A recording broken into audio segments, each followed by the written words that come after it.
I'm Megan, 36 female. I'm a freelance graphic designer, which means I spend most of my days in a world of color palettes and vector art, working from the quiet comfort of my home office. My life revolves around my two favorite people: my husband, David, a brilliant but overworked financial analyst, and our amazing 9-year-old daughter, Sophie. We have a cozy little house in the suburbs, the kind with a squeaky porch swing and a garden that's always a work in progress. It's a good life, a peaceful life, or at least it was until my sister-in-law decided to take a pair of scissors to the very fabric of our trust. This is the story of how a forced haircut led to a family implosion, all because my clever daughter knew how to press the record button. Before this story unfolds, I'd love to connect with you. Please let me know in the comments where you're watching from and what time it is in your corner of the world. It's amazing to see how far these stories can travel. My daughter, Sophie, was born with a head full of dark, luscious hair. As she grew, it became her defining feature, a cascade of rich, chocolate-brown curls that fell all the way to her waist. It was a spectacular amount of hair, the kind you see in fairy tale illustrations. Brushing it was a morning ritual, a 20-minute exercise in patience and detangling spray, but Sophie never complained. She loved her hair. She would weave ribbons into it, practice complicated braids she learned from online tutorials, and whip it around like a superhero's cape. To her, it wasn't just hair. It was a part of her identity, a source of pride. For me, it was a living symbol of her vibrant, untamed spirit. My husband David, bless his heart, saw it mostly from a practical standpoint. "That's a lot of shampoo," he'd joke, but the fondness in his eyes was unmistakable. He loved seeing her run through the yard, her curls bouncing behind her like a captured cloud. He was a numbers guy, logical and pragmatic, but he understood the poetry of his daughter's happiness. Then there was his sister, Olivia. Olivia was and is the epitome of chic. 2 years younger than David's 39, she owned a high-end fashion boutique downtown. Her life was curated, from her minimalist apartment that looked like a magazine spread to her razor-sharp, platinum blonde bob. She was stylish, confident, and possessed a unique talent for making you feel just a little bit frumpy in her presence. She wasn't overtly malicious, not in a way you could easily call out. Instead, she specialized in the art of the backhanded compliment and the subtly undermining suggestion.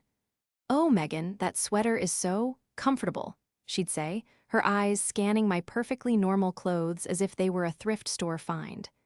"Sophie, sweetie, don't you get hot with all that hair?" she'd ask, a saccharine smile plastered on her face. The competition between us was unspoken but palpable, at least to me. I was the cozy, stay-at-home creative mom. She was the sleek, child-free entrepreneur. We were oil and water, and our differences were never more apparent than when it came to Sophie. Olivia seemed to view my daughter as a lump of clay she was desperate to mold into her own image. She was always trying to dress her in tiny, monochrome outfits from her boutique that were wildly impractical for a 9-year-old who loved making mud pies. She'd offer to do Sophie's makeup for family photos, suggesting a more sophisticated look. Each attempt was a little poke, a little test of my boundaries, and I politely but firmly deflected every single one. The hair, however, was her primary obsession. She saw Sophie's long, wild curls as a personal affront to her minimalist aesthetic. "You know, a short, smart bob would be so much easier to manage," she suggested one Sunday afternoon at a family barbecue. "It would really bring out her bone structure." "Her bone structure is fine, and she loves her hair the way it is," I'd replied, my smile tight. "But think of the time you'd save. And she'd look so much more polished," Olivia pressed, ignoring me and addressing David's mother, Carol. Carol, a retired head of HR, was a master of passive-aggressive diplomacy and a staunch enabler of her daughter. "Well, Olivia does have a point, dear," Carol chimed in, patting my arm. "A modern cut can be very empowering for a young girl." I looked from my smiling sister-in-law to my equally placid mother-in-law and felt a familiar surge of frustration. They were a team, always had been. They saw me as this provincial outsider who didn't understand their world of high fashion and subtle social maneuvering. David, sensing my rising temper, stepped in. "Sophie's hair is her business, Mom, Liv. Let's drop it." He was a good husband, but he hated conflict, especially with the women in his family. He saw these comments as minor annoyances, not the targeted campaign I felt they were. The campaign escalated over the next few months. Olivia started owing Sophie pictures on her phone. "Look at this famous actress, sweetie. See how cool she looks with short hair," she'd coo, angling the screen so I couldn't see. Sophie would just shrug, uninterested, and go back to her drawings, but I saw what Olivia was doing. She was planting seeds, trying to circumvent me by appealing directly to my daughter. The breaking point, the moment that led me to draw the line in the sand, came about 2 months before the incident. We were at Carol's house for her birthday. Olivia had bought Sophie a gift, which was unusual as it wasn't her birthday or a holiday. It was a set of very expensive, very sharp-looking salon scissors. The box was sleek and professional. "I thought you two could play hairdresser," Olivia announced brightly, handing the box to Sophie. I intercepted it before Sophie could even touch it. I held the heavy box in my hand, my heart pounding with a cold, controlled anger. This wasn't a toy. It was a weapon aimed directly at my daughter's hair and a blatant challenge to my authority as her mother. I looked Olivia dead in the eye. "Thank you, Olivia, but that's not an appropriate gift for a 9-year-old. "Oh, don't be so dramatic, Megan," she scoffed, rolling her eyes. "It's just for fun." "No," I said, my voice lower and firmer than I intended. David and Carol stopped their conversation to look over. "It's not. We are not playing with these, and we are not cutting her hair." Later that evening, after the awkwardness had subsided into a frosty silence, I got Olivia alone in the kitchen. I decided I had to be explicit, to leave no room for misunderstanding. "Olivia, I need to be perfectly clear with you," I began, my voice steady. "I know you think you're helping, or whatever it is you think you're doing, but you need to stop. Stop with the comments about Sophie's hair, stop with the pictures, and stop trying to influence her." She raised a perfectly sculpted eyebrow. "I have no idea what you're talking about. I just think she'd look cute." "It doesn't matter what you think," I said, stepping closer. "It matters what she wants and what her father and I want for her. She loves her hair, I love her hair. So this is me telling you directly, you are to never, under any circumstances, take her for a haircut or attempt to cut it yourself. It is a hard boundary. Do you understand me?" Her face, for a fleeting moment, lost its mask of cool indifference. I saw a flash of something ugly, resentment, maybe jealousy. Then, just as quickly, it was gone, replaced by a dazzling, insincere smile. "Of course, Megan. Crystal clear," she said, her voice dripping with false sweetness. "I would never dream of crossing a line like that. I was just making conversation." I didn't believe her for a second. The smile never reached her eyes. As I watched her walk away to rejoin the party, a shiver of unease went down my spine. I had drawn a line in the sand, but I had a terrible feeling that all I had done was dare her to cross it. I thought making it an explicit, undeniable boundary would protect my daughter. I had no idea that I had just armed my sister-in-law with a clear blueprint for betrayal. The battle wasn't over. I had just foolishly declared the terms of engagement. The day it happened was a frantic Tuesday. I was juggling a massive project for a new client, a complete branding package with a deadline that was breathing down my neck. The pressure was immense, and my focus was entirely on the screen in front of me, fine-tuning logos and selecting typefaces. David had been called into a last-minute, all-hands-on-deck meeting at his firm, a common occurrence in the world of finance, meaning he wouldn't be home until late. It was the perfect storm of parental distraction. Around lunchtime, my phone buzzed. It was Olivia. Her texts were always chirpy and full of emojis, a stark contrast to her cool in-person demeanor. "Hey superstar, heard swamped. I have a free afternoon. How about I rescue Sophie from boredom and we have a special Auntie's day out? Ice cream, maybe a movie, my treat." Ordinarily, I would have hesitated. My unease around Olivia was a constant, low-level hum in the background of our family life. But on this particular day, I was drowning in work. Sophie had been a model of patience, quietly reading and drawing in her room, but I knew she was getting restless. The offer felt like a lifeline. A few hours of focused work time would be a godsend. My conversation with her from 2 months ago echoed in my mind, but I pushed it away. I had been direct, unequivocal. She wouldn't dare cross that line, not after I had made it so clear. It would be an act of war. That would be amazing, Olivia. Thank you so much, I texted back. Just have her home by 6 for dinner, please. No problemo, see you soon, Zoxo, she replied instantly. An hour later, Olivia swept into the house, smelling of expensive perfume and radiating energy. She was dressed in a sleek black jumpsuit that probably cost more than my monthly grocery bill. Ready for an adventure, Munchkin? She chirped at Sophie, who ran to give her a hug. Olivia's eyes met mine over Sophie's head, and she gave me a little wink. Don't worry, she mouthed silently, we'll be good. I felt a pang of guilt for my suspicion and forced a smile. Have fun, you two. Be good for your aunt, sweetie. I will, Mommy, Sophie called, her long ponytail bouncing as she grabbed her little backpack. I watched them leave from the window, Olivia's pristine white convertible glinting in the afternoon sun. For a moment, I allowed myself to feel a sense of relief. Maybe I had overreacted before. Maybe she was just trying to be a good aunt. With a deep breath, I turned back to my computer, the pressing deadline erasing all other thoughts from my mind. The next few hours passed in a blur of focused creativity. I was in the zone, and the world outside my office ceased to exist. It was 6:15 p.m. when I finally emerged, blinking from my work cocoon. The house was silent. A quick check of my phone showed no new messages. A knot of anxiety began to form in my stomach. Olivia was usually punctual, if only to show off how organized and in control she was. I sent a quick text. Hey, are you guys on your way? It's after 6. No reply. At 6:30, the knot in my stomach had tightened into a cold ball of dread. I texted again. Olivia, please answer me. Where are you? Silence.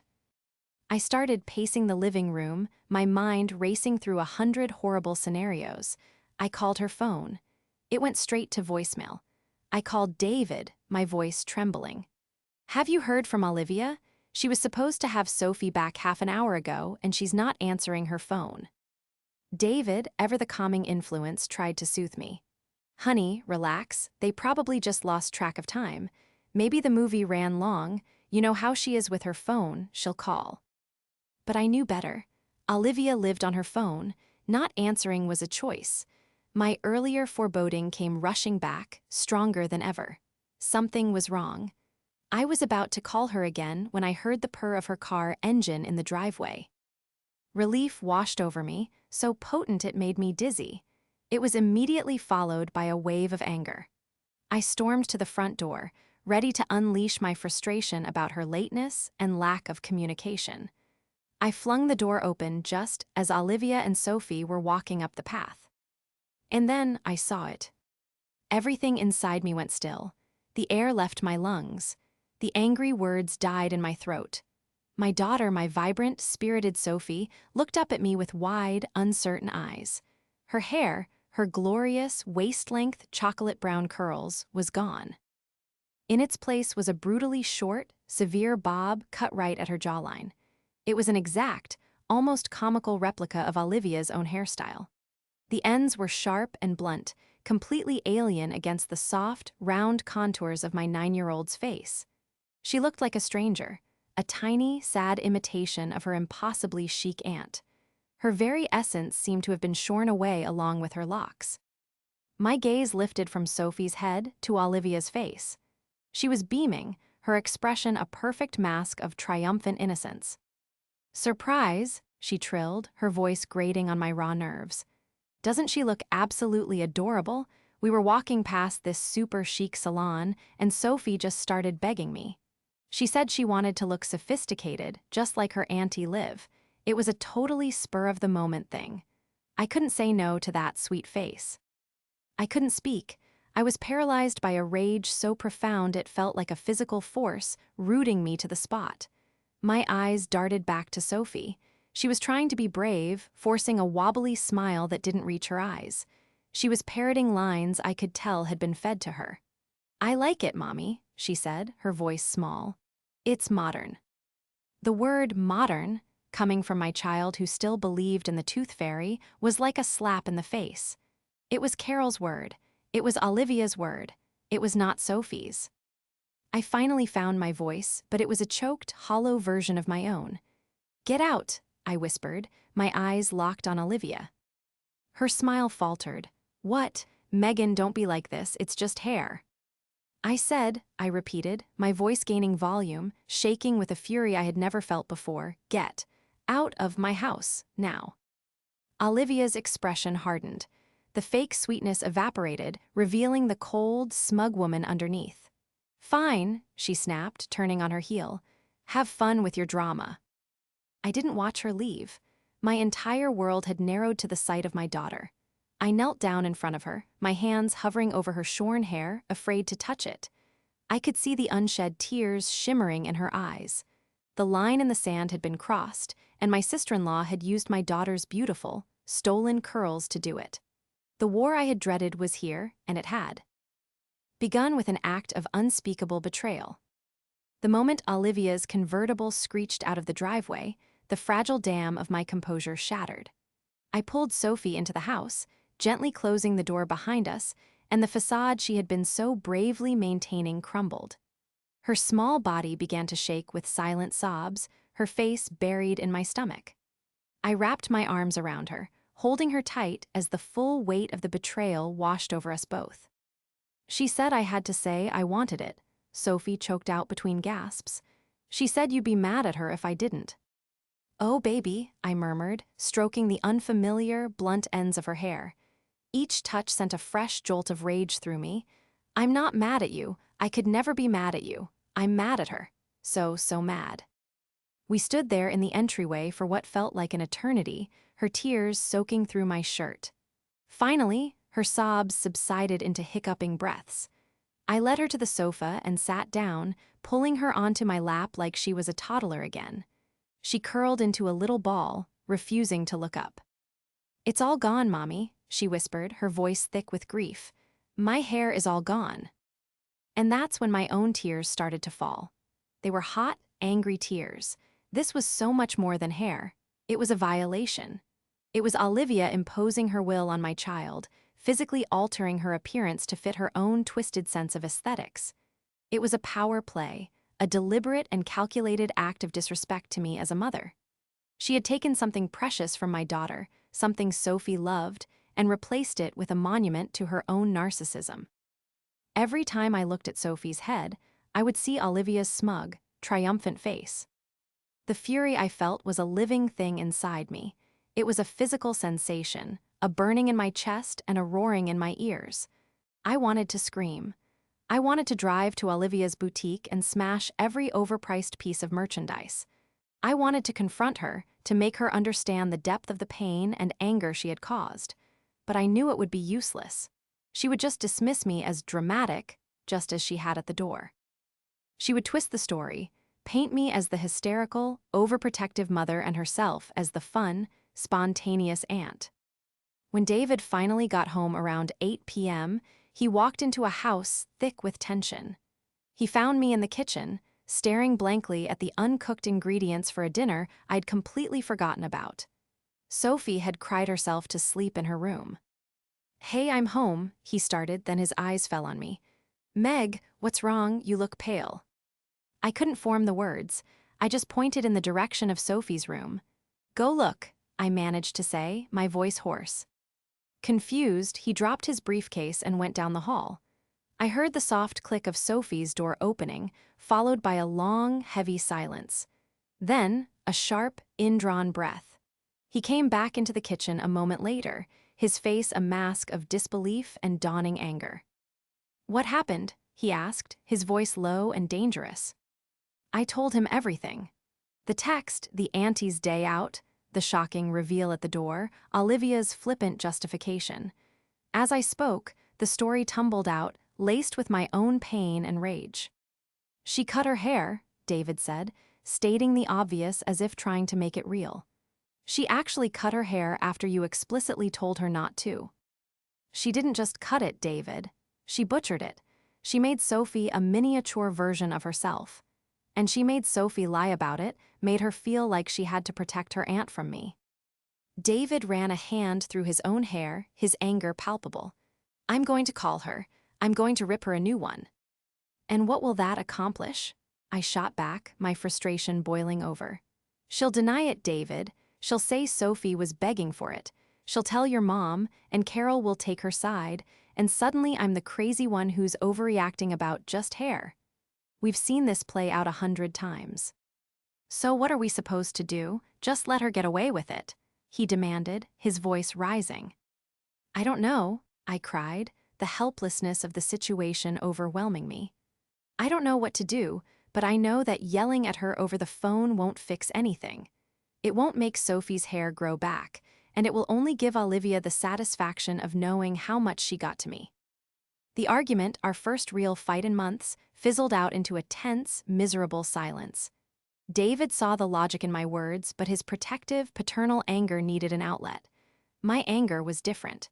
It was a mother's rage, deeper and more complex. It wasn't just about punishment, it was about the profound sense of violation. He thought a stern talking to would suffice. I knew, deep in my bones, that this required something more. This wasn't a misdemeanor that could be solved with a slap on the wrist. This was a declaration of war. That night, sleep was impossible. I lay in bed, staring at the ceiling. NG replaying the scene at the door over and over. I saw the look in Sophie's eyes, the mixture of fear and forced bravery. I saw Olivia's smug smile, the glint of victory in her gaze. My mind churned. I felt powerless, trapped by the complex web of family dynamics that Olivia was so adept at manipulating.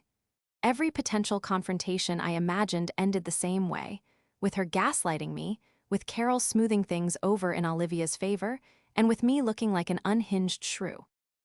I thought about Sophie. I thought about the message this sent to her, that her body wasn't her own, that her feelings didn't matter, that adults could manipulate her and face no consequences.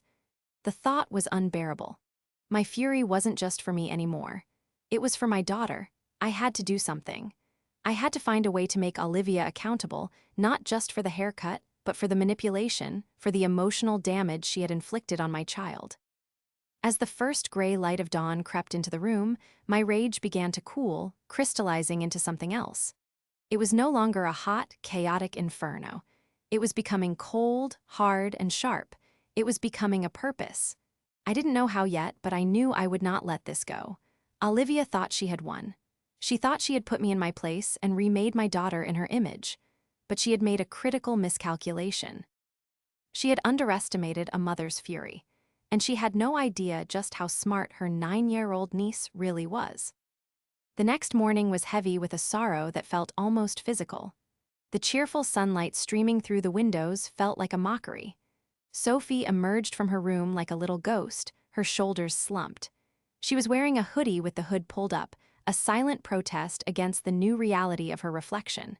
She sat at the breakfast table and picked at her cereal, refusing to meet my eyes.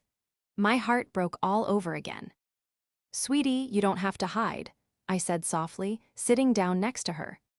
She just shook her head, pulling the hood further down over her face. "Everyone at school is going to laugh at me," she mumbled. "I look like a boy." "No, you don't," I said fiercely, my voice catching. "You look beautiful. You are beautiful, no matter what your hair looks like. And if anyone says anything, you tell them your mom will come down there and have a very serious chat with them." A tiny smile flickered across her lips, but it vanished as quickly as it appeared. We ate in silence for a few minutes, the only sound the clinking of spoons against ceramic. I was trying to figure out how to navigate this, how to help her reclaim her confidence, when she finally looked up at me, her expression serious and hesitant. "Mommy," she began, her voice barely a whisper. "I have something to show you, but you have to promise you won't be mad." "I promised you last night, sweetie. I will never be mad at you for this. What is it?" She slipped off her chair and scurried to her room, returning a moment later with the small, kid-friendly tablet I'd bought her for her birthday. She clutched it to her chest like it was a state secret. Her hands were trembling slightly as she tapped the screen, navigating to her video gallery. "I was scared to show you yesterday," she confessed. "Aunt Olivia was still here." She turned the tablet towards me. On the screen was a video file. She pressed play. The video flickered to life. The camera was shaky, clearly held by a small, unsteady hand and positioned at a low angle. It was pointed up at a salon mirror, capturing the reflection of Sophie sitting in a large barber's chair, a black cape draped around her small frame. Her long, beautiful hair was still intact, cascading down her back. Standing behind her, reflected in the mirror, was Olivia. The audio was surprisingly clear, picking up every word over the faint snip-snip of scissors in the background. "Are you sure about this, sweetie?" Olivia's voice cooed from off-screen, sickeningly sweet. "Once it's gone, it's gone." Sophie's reflection showed her looking deeply uncomfortable. She was chewing on her lip, her eyes wide with uncertainty.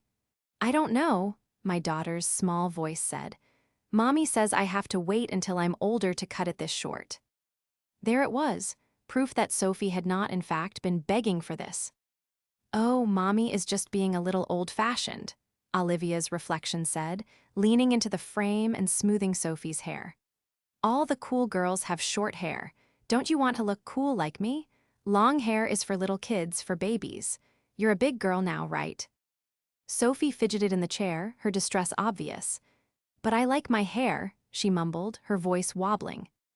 A flicker of annoyance crossed Olivia's face in the reflection before being replaced by a conspiratorial smile. She knelt down so her face was level with Sophie's. This was the moment the camera angle became perfect, capturing Olivia's expression clearly. "Okay," Olivia whispered, leaning in closer. "I'll tell you what. I saw you looking at that giant dream dollhouse at the toy store last week, the one with the elevator. If you let the nice lady give you a cool haircut just like mine, I will buy you that dollhouse.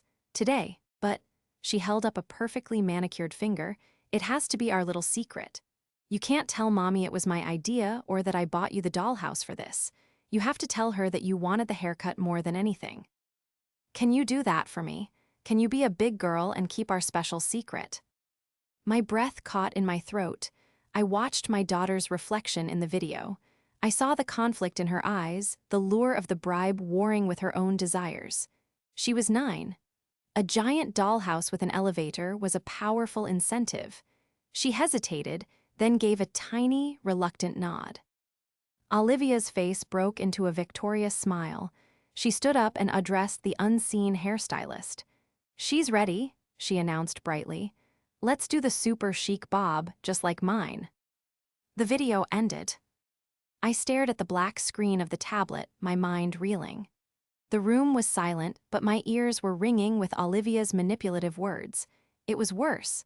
It was so much worse than I could have possibly imagined. This wasn't just a boundary-crossing whim. This was a premeditated, manipulative act of bribery. She had coerced my child. She had tempted her with a lavish gift and then coached her to lie to my face. A wave of nausea and a surge of pure, unadulterated rage washed over me. But beneath the rage was something else, an overwhelming sense of pride. I looked at Sophie, who was watching me with anxious eyes. "You recorded that?" I asked, my voice filled with awe. She nodded. She was being weird. She kept telling me not to tell you things. "My teacher, Mrs. Davison, told us that if a grown-up tells you to keep a secret from your parents, it's probably a bad secret." So I pretended I was playing a game on my tablet, but I turned the camera on.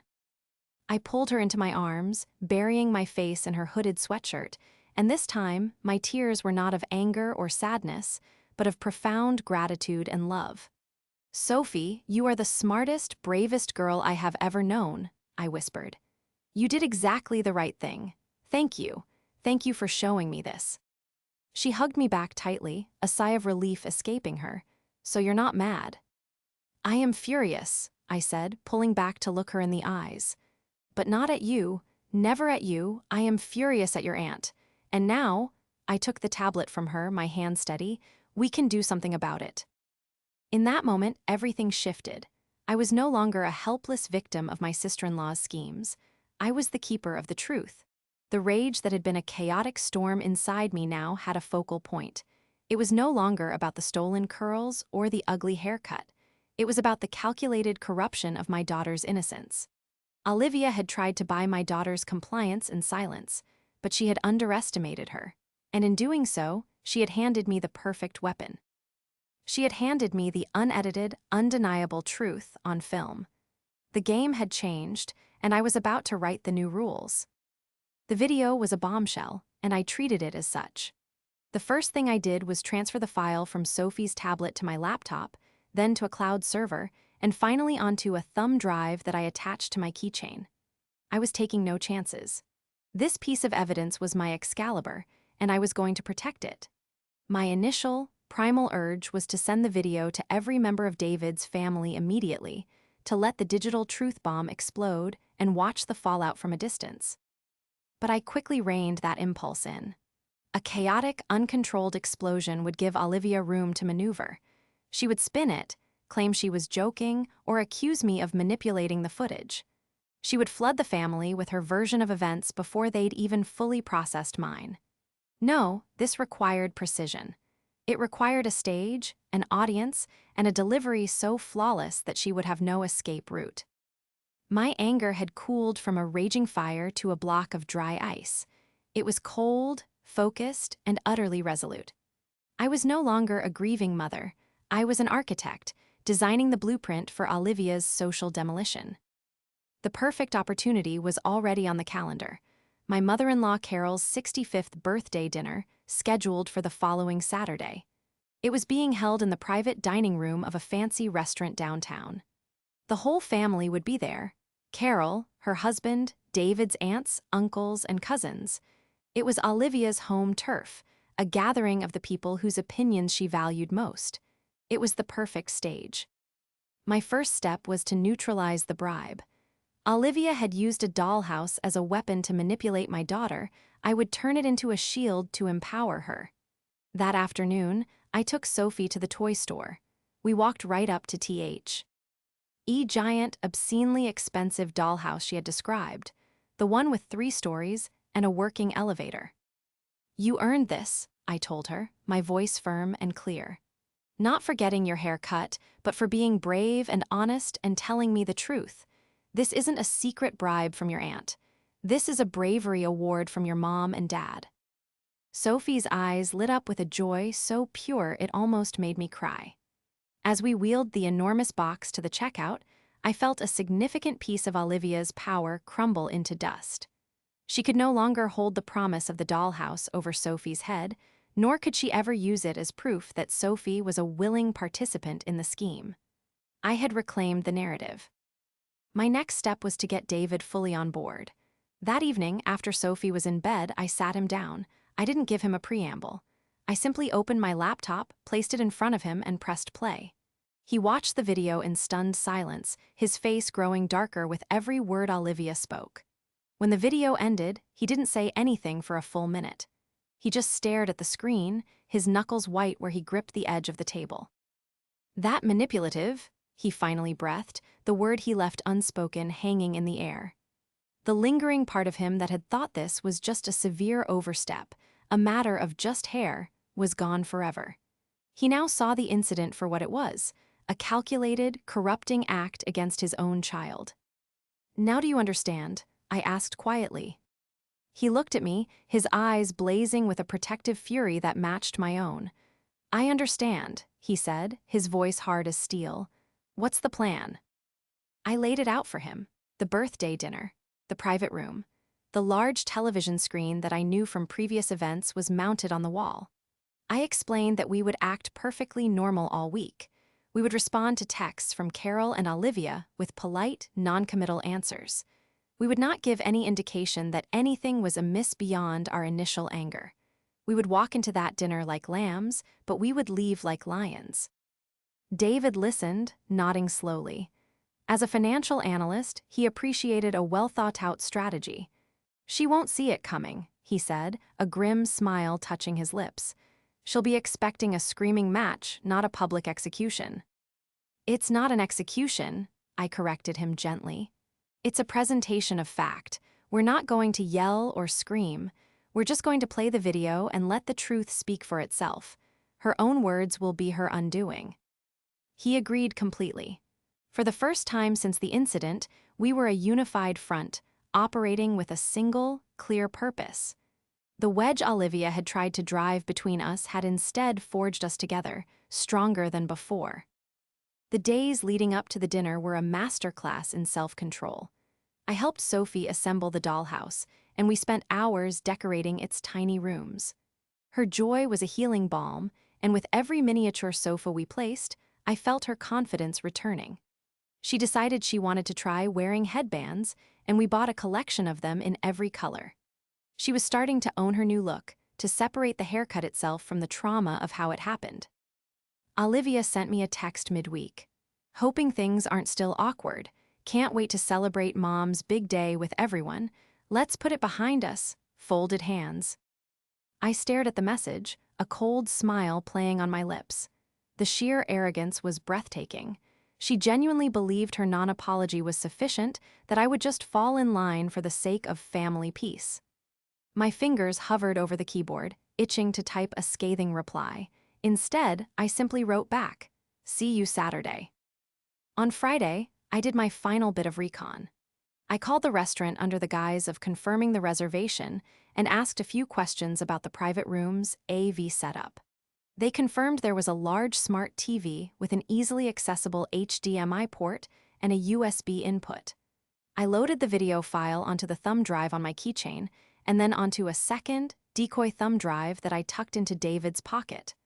Redundancy was key. By Saturday morning, I felt a strange sense of calm. The plan was in place.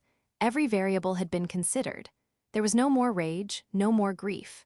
There was only the quiet, determined focus of a mother about to protect her child in the most definitive way she knew how. Olivia had set a fire, intending to scorch me and reshape my daughter.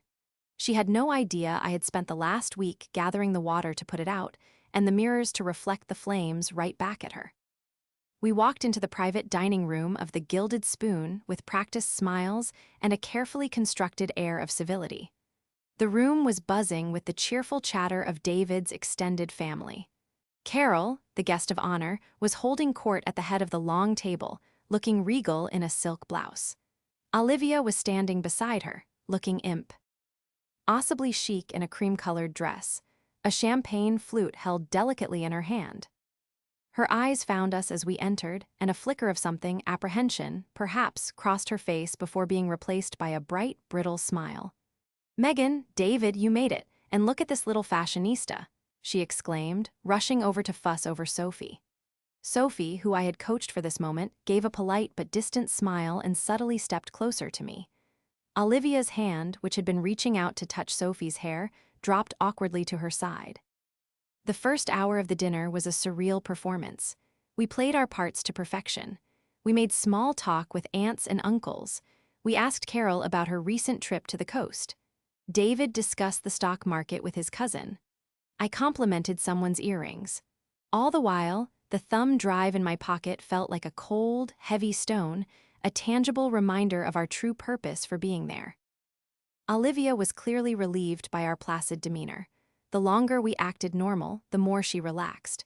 Her confidence returned, and she began to hold court, telling an animated story about a difficult client at her boutique. She was in her element, the center of attention, basking in the admiration of her family. She probably thought she had gotten away with it. She probably thought my initial anger had been a momentary flare-up and that I had, as she'd suggested, put it behind us. She was wrong. The main courses were cleared, and the waiters brought out a decadent chocolate cake, its surface flickering with candles. We all sang "Happy Birthday" to Carol, who beamed with delight. After she had made a wish and blown out the candles, the gift-giving began. This was the moment I had been waiting for. The family was settled, content, and focused. As David's uncle was presenting Carol with a gift certificate for a spa, I caught David's eye and gave him a subtle nod. The plan was in motion. When the last gift had been opened, I stood up, tapping my water glass with a spoon. A hush fell over the room. "I'd like to propose a toast," I began, my voice clear and steady. All eyes turned to me. To Carol, I said, raising my glass. A wonderful mother and grandmother, we wish you the happiest of birthdays and many more to come. A chorus of hear, hear echoed around the table. They all drank. I did not. I remained standing, keeping their attention. And speaking of being a wonderful grandmother, I continued, my gaze drifting deliberately to Olivia. I was so touched by the special effort Olivia has been making with Sophie lately. She's always trying to create such memorable experiences for her. In fact, she and Sophie had a day out just last week that was so unique, I felt I had to share a little moment from it with the whole family. A confused murmur went through the room. Olivia's smile became fixed, a little strained. She had no idea what was coming, but her instincts were clearly screaming that something was wrong.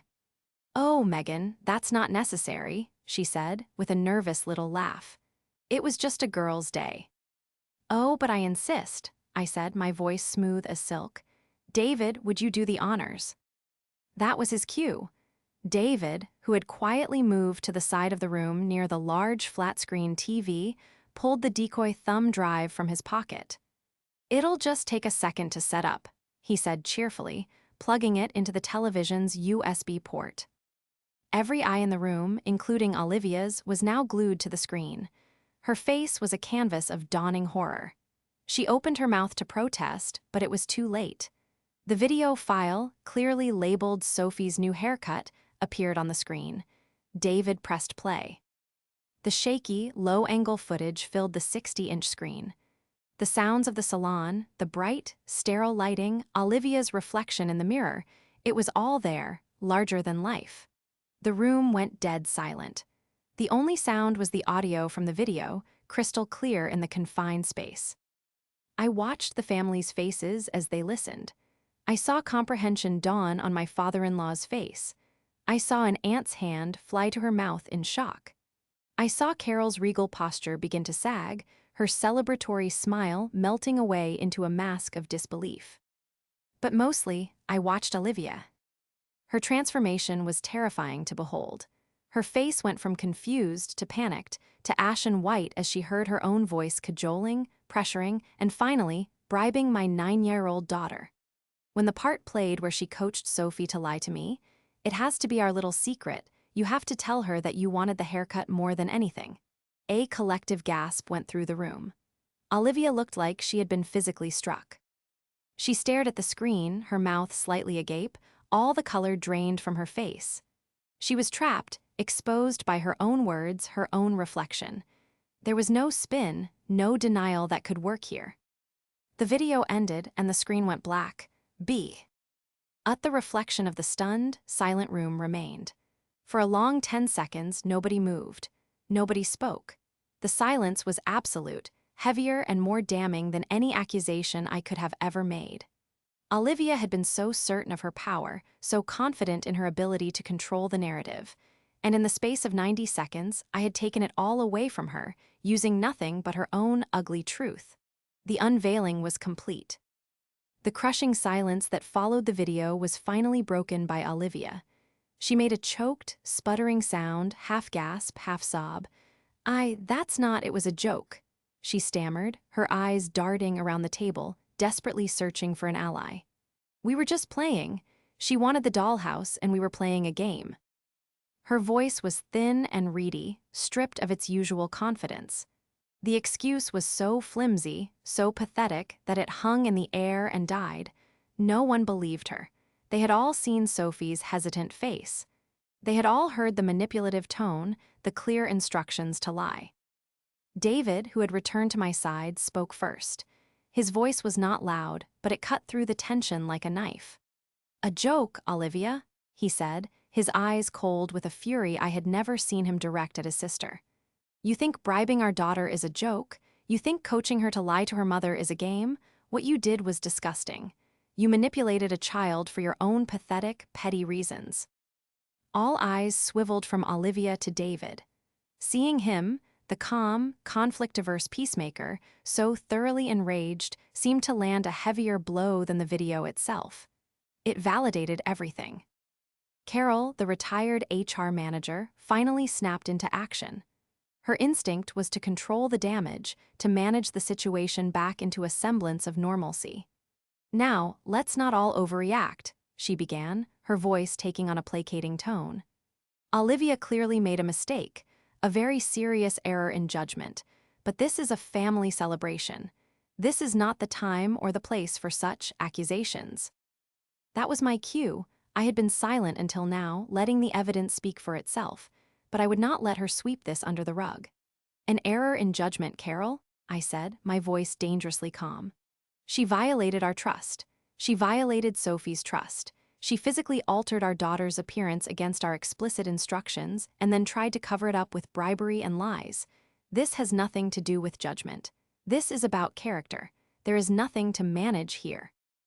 I looked at Olivia, whose face was now stained with tears of humiliation. "You thought you could get away with it because you always do," I said, not unkindly, but with the simple finality of a judge delivering a verdict. "You thought I would yell, and you could call me hysterical, and the family would tell me to get over it. You didn't count on Sophie being smarter than you. You didn't count on the truth." With that, I pushed my chair back and stood up. David stood with me. I walked over to Sophie, who had been watching the entire exchange with wide, solemn eyes, and gently took her hand. "Come on, sweetie. It's time to go home." We walked towards the door, the entire family watching our departure in stunned silence. As we reached the doorway, I paused and turned back to look at Olivia one last time. "You didn't just cut my daughter's hair, Olivia," I said, my voice just loud enough for everyone to hear. "You showed her exactly who you are, and we believe her." Then we walked out, leaving the wreckage of Carol's birthday party and Olivia's reputation behind us. The aftermath was exactly what we expected. The next day brought a flood of calls and texts. Carol called David a dozen times, leaving tearful voicemails about tearing the family apart over a haircut.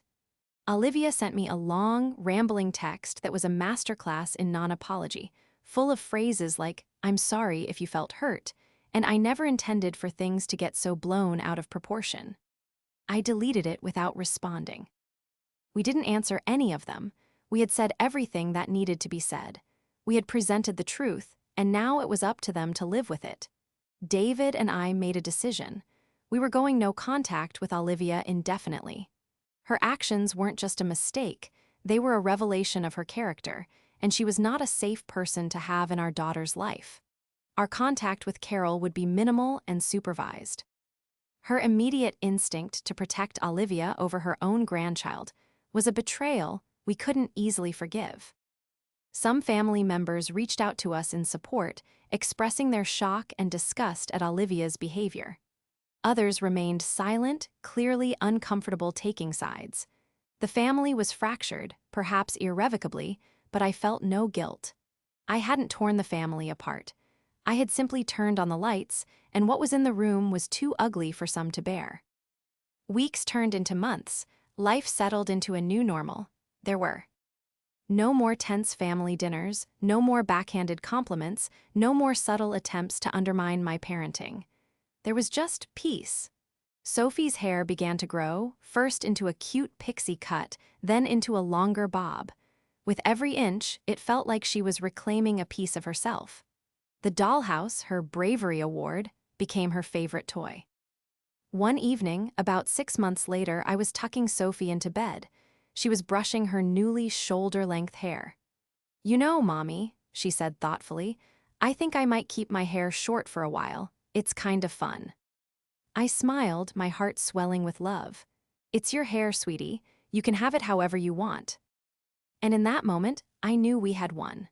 The revenge was never about the public shaming or the family drama. It was about this. It was about restoring my daughter's agency.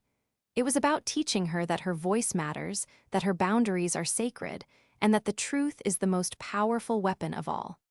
Olivia had tried to make the final cut, to shape my daughter into her own image. But in the end, the final cut was ours, severing the toxic ties that were holding our family back and allowing my daughter, and all of us, the freedom to grow.